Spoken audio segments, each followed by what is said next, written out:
Hey, Warrior Saints. Happy Friday. Glad to have you beautiful people in with us. We have had a fun week, and I hope you have enjoyed being with us. We're going to conclude. We're going to conclose. We're going to close the week or conclude it with the continuation of what we've been talking about all week. All right, let me focus back.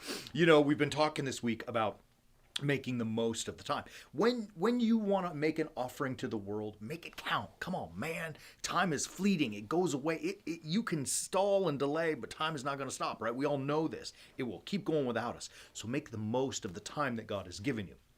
One of the things that St. Paul tells us, and I'm going to conclude the week with this thought, is from Ephesians chapter 5, verse 6. So we've been talking about, put aside filthiness and silly talk and all that kind of stuff that's really not going to give you anything of value or help you give value, and fill it with something else. Yesterday we saw that St. Paul wants that to be thanksgiving. He then trickles into this beautiful verse 6 that's telling us about deception and being deceived. And listen to these words. Beautiful. Ephesians chapter 5, verse 6. Let no one deceive you with empty words. For it is because of these things that the wrath of God comes upon the sons of disobedience. Right? And then in verse 7 he says, therefore don't even associate with them. Don't let anyone deceive you with filthy words. And in an age of these powerful tools that we have at our fingertips, obviously I'm talking about your cell phones and the information that the internet can provide us. It's a powerful tool. But in that, there's a lot of voices out there, a lot of people talking, right? We see it in our social media, the news outlets, the blogs, the websites, the web that we visit, and all that kind of stuff. And people, everyone has a voice, or at least has an opportunity to have a voice. And as we listen to these words, it has to be clear to us that some of them are empty. Some of them have no value. And you may say, well, what does it mean, empty words? And a word, when I say empty, is, let's use this, that a word can be pregnant. And by that I mean it can give birth to a thought or an idea, and ultimately and hopefully into action. All right, so you may say, well, what does that mean? How can a word be pregnant? And I will say to you this word, unicorn.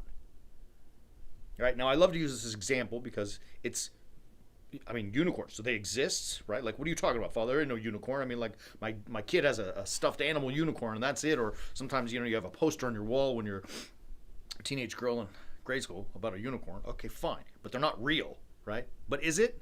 Is it not real? Did that word not give birth to something in your mind? Because all of you people watching, every single one of you, however many of you there are, all of you are thinking about a little white horse with a stick on its head, right? Like, that word, though it may not be real, was indeed very real because it birthed a thought in your mind, right? You see that? So words that are empty are words that do not give birth to something in your mind that is of value, right? So you might even argue that my using the word unicorn really didn't produce any value because they're not out there. Fine, you can say that, but see the message.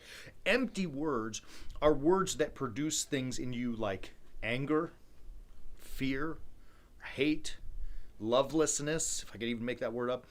Words that are empty produce in you something of no value. They produce strife and envy and dissension, right? Like in the last a couple of years ago, there was all during the political season, right? I mean, everybody was angry with everybody, and I thought, well, these are because we're consuming all these words, and those words were empty because they didn't produce value. They didn't produce, let's just say it, they didn't produce love. They produced fear and hate, right? And so those words they were pregnant with wickedness. And what Paul is telling us is don't let anyone bring those words and sprinkle them into your minds, right? Don't let anyone give birth in your mind with empty words. Instead, be children of the light. Walk as children of the light. You used to be in darkness, he says. Now he's telling you, walk as children of the light. Let the words in your minds and in your hearts be filled with the Spirit so that you can offer your best to the world. Let me just say it to you like this. I'm going to make a plea. I'm going to ask you, beg you really, to give your best to the world. I need you. I need to see you giving your best to the world.